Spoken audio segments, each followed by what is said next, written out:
বন্ধুরা, আজ আমরা চলে এসেছি খুলনা জেলার ঐতিহ্যবাহী তেরোখাদা ঘোড়াদৌড় দেখতে। অবাক করার বিষয় হলো, প্রায় 60 বছরেরও বেশি সময় ধরে এই ঐতিহ্য একই উৎসাহে অনুষ্ঠিত হয়ে আসছে।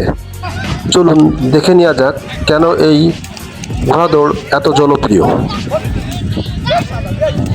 বন্ধুরা দেখতে পাচ্ছেন 5 রাউন্ড ঘোড়ার দৌড়। একের পর এক ঘোড়া মাঠে নামছে আর শুরু হচ্ছে শ্বাসরুদ্ধকর প্রতিযোগিতা। ঘোড়াগুলো দুরন্ত গতি আর দর্শকদের উল্লাস পুরো পরিবেশকে করে তুলেছে প্রাণবন্ত। এই ঘোড়াদৌড় শুধু একটি খেলা নয়, এটি তেরোখাদার ইতিহাস ঐতিহ্যের একটি গুরুত্বপূর্ণ অংশ। এখানে কত বছর ধরে ঘোড়ার দৌড় হচ্ছে? বহুদিন বহুদিন কত বছর আনুমানিক? মনে করো আমার বছর 60 বছর। তার আগে আমরা শুনেছি বলে মুরব্বীরা চলে গেছে, দুই পুরুষে চলে হচ্ছে। আর এটি সেকেন্ড রাউন্ড। প্রথম রাউন্ডে যেটি ফার্স্ট ছিল এখনো সেটি ফার্স্ট অবস্থানে আছে। আপনারা দেখতে পাচ্ছেন সেকেন্ড ঘোড়াটি।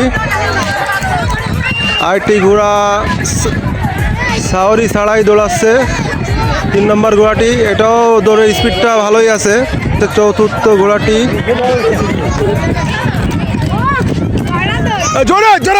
বছরের পর বছর ধরে এই আয়োজন স্থানীয় মানুষের আনন্দ ও মিলন মেলায় পরিণত হয়েছে।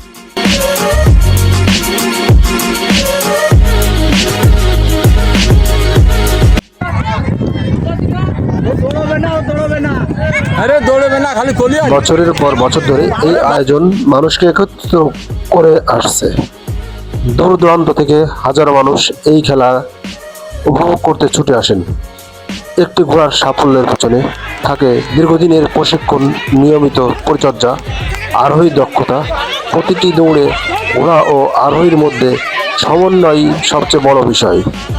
এই ধরনের আয়োজন শুধু বিনোদনই দেয় না, বরং স্থানীয় ঐতিহ্য নতুন প্রজন্মের কাছে পরিচিত করে।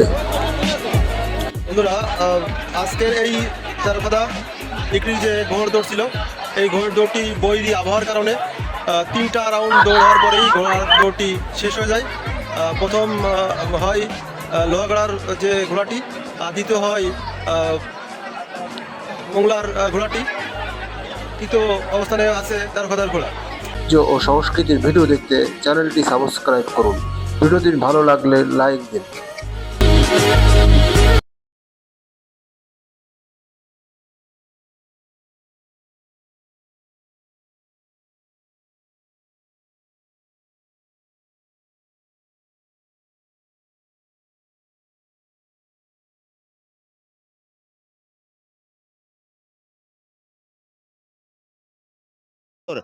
হাজার হাজার নারী পুরুষের